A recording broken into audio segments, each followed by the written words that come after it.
Over to you, sir. Okay. Thank you. Thank you, Dr. Patak. Thank you, Professor Suresh. Congratulations, Professor Somnath Sen and Professor Iqbal, Professor Datta, and the great artist and filmmaker Desai.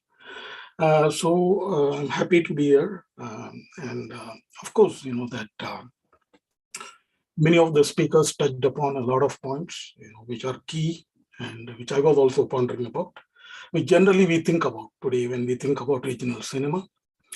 So I wanted to, just have a continuity, with what Professor Sen was, talking about. The very significant period, when sound arrives. See, that's the point where, the idea of the regional actually takes shape.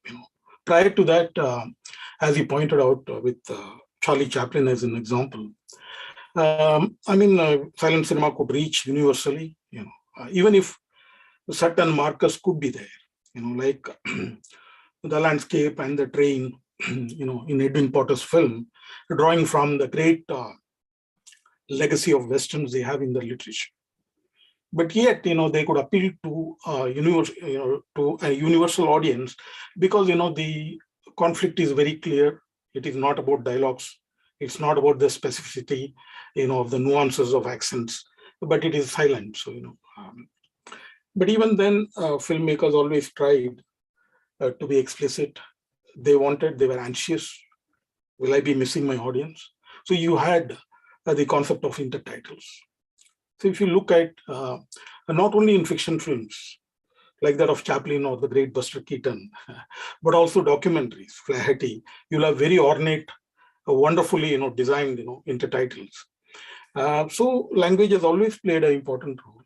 So let me come to the point, because this is going to be a brief session. That is like after Alamara, that there was a film called Kalidas, which is supposed to be, and which is today we recognize as the first sound talkie film, and it complicated the idea of the first talkie in Tamil, because it was also advertised as the first talkie in Tamil as well as Telugu.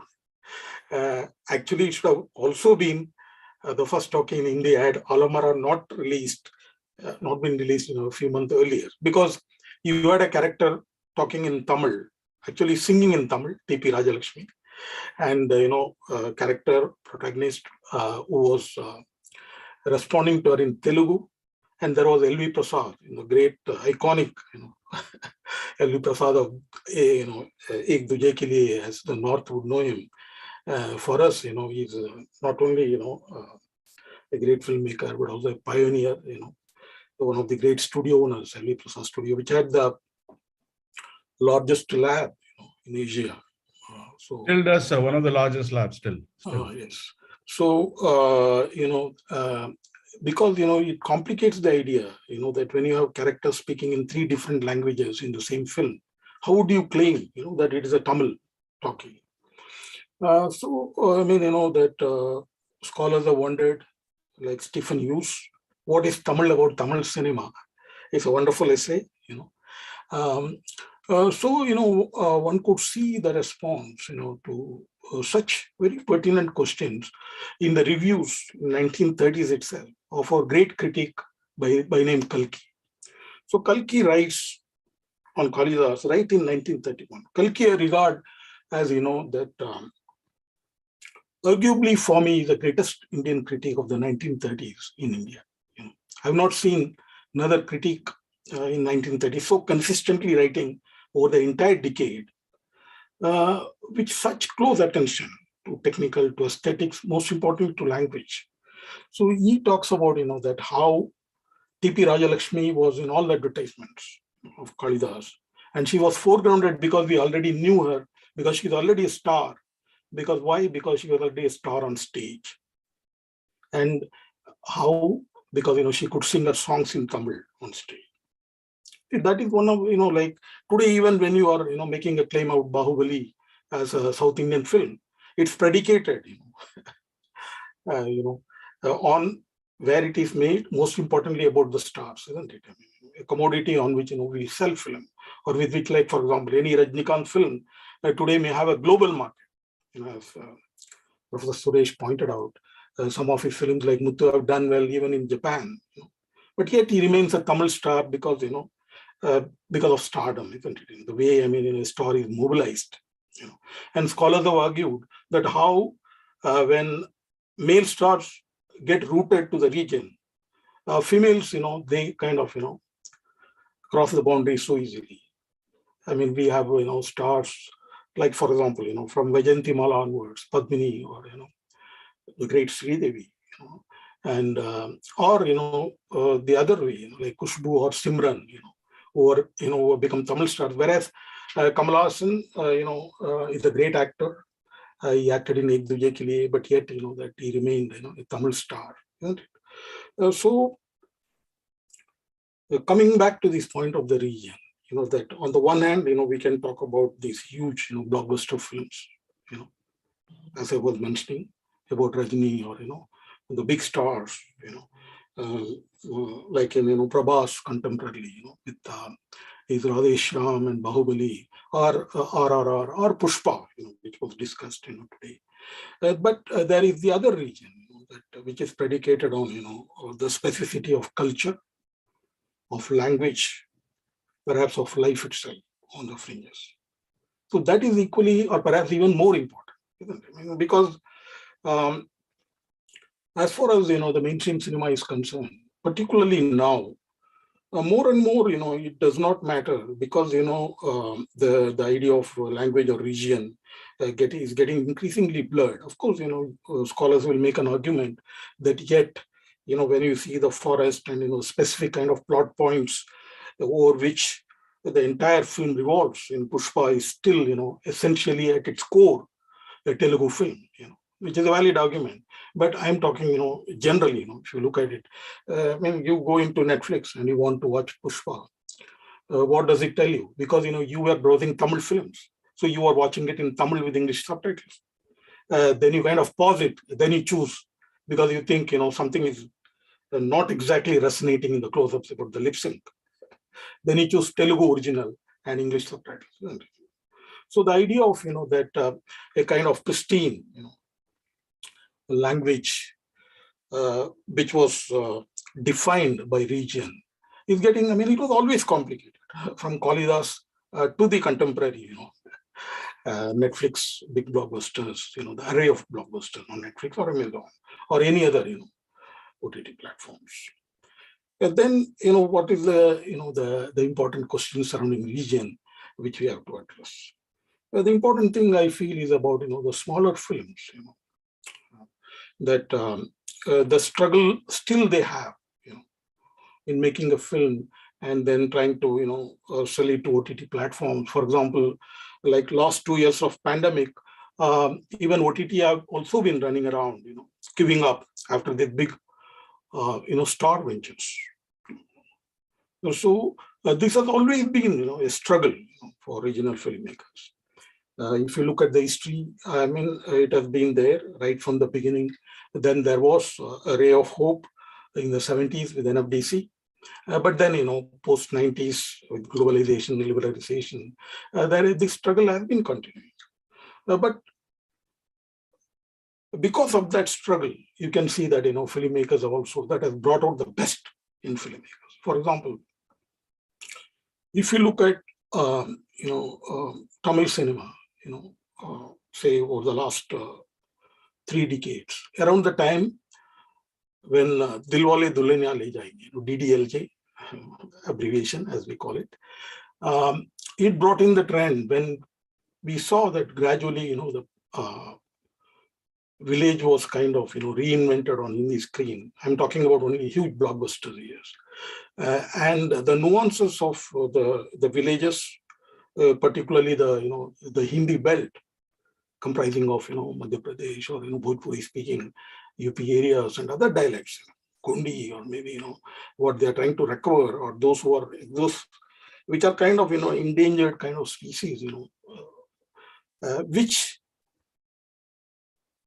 occasionally we could get a flavor of, like say, in the way Dilip Kumar would bring in, in Ganga Jamuna, within the mainstream, So that was, getting co-opted into this, larger, nostalgic, huge, and every village is kind of monolithic, painted in post-production with the digital. So to fight against such a thing, if you look at Tamil cinema, around the same time, it became more and more rooted in the regional. More and more, the films even became darker. If you look at, Bala's films, or, Vetrimaran, or Ram, or Mishkin, whom I call as the transitional generation. Because, why? Because, they started working in the celluloid, but also kind of, they were young at that point of time. And now they are making their films in digital. They also came through the regular kind of working, assisting a director, going through the rigmarole. Many of them, 3 of them, except Mishkin, also worked under the great school of Balu Mehndra, the school of realism. And then, they've been making their films. So you can see that this transitional generation, they are bringing in an idea of the regional, rooted in also the classical kind of storytelling. Unlike, say, the children of the digital, the post-millennial cinema, Tamil cinema, like Karthik Subbaraj, you can find, that they are more invested, in non-linear, in a dysfunctional family, which is even almost non-existent, most of the cases, broadly.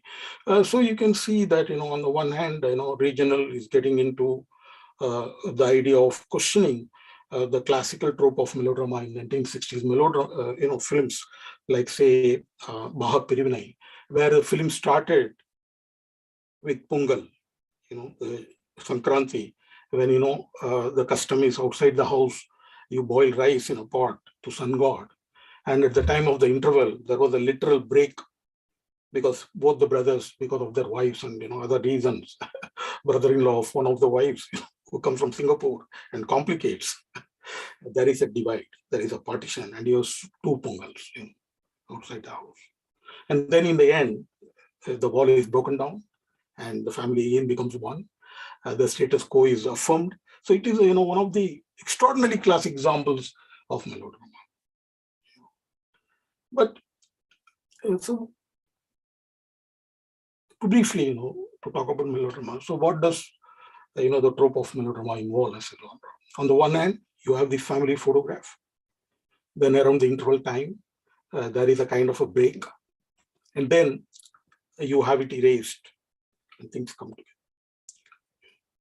And also in nuanced or qualitative directors have the melodrama, the romance in the foreground. Then in the background, like in Gone with the Wind, there is a civil war going on.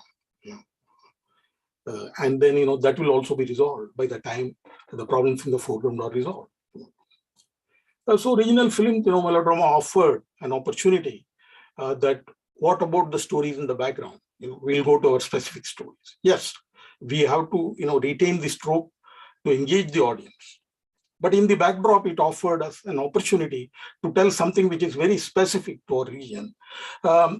Just to, give an example is what Professor Sen was, mentioning about Roja. In Roja, literally, even in the Hindi version, you have a shot because it was dubbed where the newspaper is in Tamil. But despite that, even I remember that we were shooting in Kunarak, an episode, with the great, Bharatanatyam artist, Yamini Krishnamurthy, who made, but through a dance, the chariot itself move.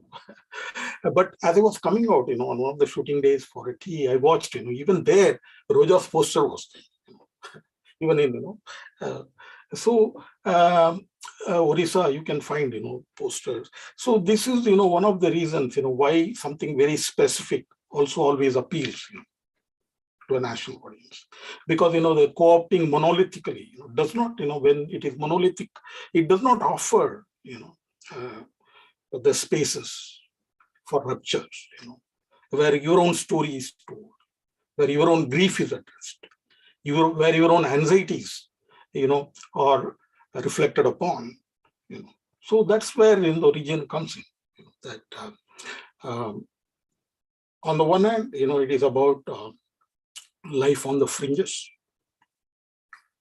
On the other hand, it is about giving voice. For example, that if you look at the recent Netflix film, Jai Bhim, by the great actor Surya, who is also a wonderful producer, you can see that it addresses, Nari Kuravas, who fall into the category of Adi Dravidas, scheduled tribe people, nomadic, populace. So he addresses, their issues in the mainstream. And just go back, a little bit, not even, like 9 years, when our great Paranjit started, the most important intervention in Indian cinema, that positing the Dalit voice in mainstream, that you later have Article 15, but yet it has to be, driven by a Brahmin or a non-Dalit protagonist. But here, Ranjit did some major intervention. So that is what the regional cinema is capable of. When I say giving voices to people. So here we are talking about just the mainstream interventions. Because of the time, I'm just limiting, because also the reason some of you might have watched Kala or Kabali. I mean, look at any of Vetrimaran's films, where suddenly you find that the villains are no more black. They are increasingly fair and fairer, and protagonists are more like us, dark brown and darker. That itself is an intervention. It comes because of that a recent crop is also extremely engaged with literature, not just classical literature, but also the writings of Periyar, Ambedkar. So that drives their kind of work, their aesthetics, their politics. Even think of to give an example to extend that more concretely, Nana Patekar in Kala. He's white, and Rajni is always, of course, he was always darker, our angry young man from the 70s. But here he is also marked through his costume. Kala, the very title, isn't it? So this is the kind of intervention that the regional can bring. So may I ask you if I have the time, Dr. Patak? Yes, sir. Please, you can continue, sir. It is. I'm learning so much. I'm writing down. How much more time? Important. So you can take another 2-3 minutes, sir. Please. Okay. Sir. Okay. Thank you. So the other important thing I wanted to address was, for example, that 2 years back, I got an email from Sundance, and they said they had 13,000 entries. So that always, made me, think a lot.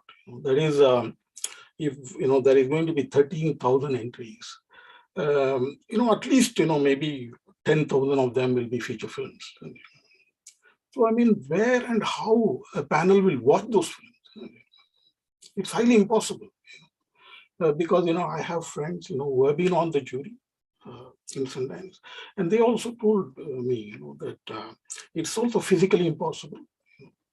So all they will do with most of the film is just watch, a few minutes, the film. And it was a little bit of shocking, but, it is also totally understandable that many young filmmakers, or even of my own generation, they only wanted to make films, but not participate in the other side of it, beyond the jury. That's why I respect, most of the work of, all these people, including Raita, that this is a very important, work to be done, that you be there, you watch films, and you argue, and you fight for them. For example, say, I will ask you a question, even of, arguably, the greatest, according to me, or one of the great 5 filmmakers of the last century, Satyajit Ray, even if you were to take, first 2 minutes of any of his films, what idea you will get about his work, leave alone, other young filmmakers who struggle, to tell the story with their budgets, with their inexperience, trying to go by trial and error, learn, that these kind of spaces, therefore, that on the one hand, that digital has democratized the field. Undoubtedly, we are able to make films. I've been making, documentaries throughout my life, and I made my first feature, 2 years back with Mishkin, one of the, top tier director in the forefront of Tamil cinema in the last decade. And it has traveled well, both in South Asian film festivals and most importantly, LGBTQ film festivals. Frameline, which is the largest and the longest running, in its 43rd installment, Katumaram was screened twice the same week. It had, because it was screened there, it was picked up, in the entire, LGBTQ film. It traveled well. But yet the struggle remains, to get it into OTT, for such a small film, which is only about 70 minutes. Of course, I can go on and on about it, but that is a topic for some other discussion. But of course, on the other hand, there is also hope that because it also traveled, because I took it to Goa, and the great Nasreen Muni Kabir saw it. It was picked up by Channel 4, and it was screened also on the online platform. So I mean, if you struggle, if you're willing to wait, you can break even. So to that extent, I agree with Professor Sen's argument, claim that there are no challenges. But yet, I mean, challenges are there. It is difficult, but it is not impossible, like earlier times. That is what I would say. If you want to really make a film and you go by your heart, you do not want to make normal compromises. Also with the digital, you feel increasingly the time has come for the realization of the dream of the great Alexander Ostrog, who said that cinema should allow us to write like the pen of a writer. Today, the time has come. You can take your cell phone, you can make your film. So that is also, I believe, 4 years back when I was in the Jubilee year, I saw, we had at least 4 entries totally made from cell phone. At that point of time, it was iPhone 7, which was much lesser, in terms of, its saturation level or in kind of, today you can tap on the iPhone and focus on particular parts. At that time, that was not available. But yet, they were telling stories because of, this mobility, these affordances of these cameras now. So that is where I think the next intervention, there will be the huge films, when increasingly OTT will become the major, player along with theaters. But then there will also be, consistent with the spirit of the artist filmmaker who has always existed, who could not be erased, despite being on the fringes. I mean, this is kind of, heartening for me in a way, because, that first time we see technology nowadays, I mean, 1929, the great Zigavato took his camera, ran in the street. He wrote his manifesto and he said, man with the movie camera, his dreams, are coming true now, isn't it? I mean, you can go, you can push, I also saw, during the 70s, when Mitchell was gone and Harry Flex came, this mobile camera, but yet, you couldn't afford to buy an Harry, like the way you can buy a cell phone or the way you can buy a DSLR camera, it was not possible. But today, I mean, the interventionist technology is extremely different in nature, in the way that you can even own it, or in the way you can hire it from your friends, and in the way the other accessories have come, like gimbal, to really give that kind of very smooth effect. So that is heartening for me, that in a way technology is enabling that kind of aesthetics.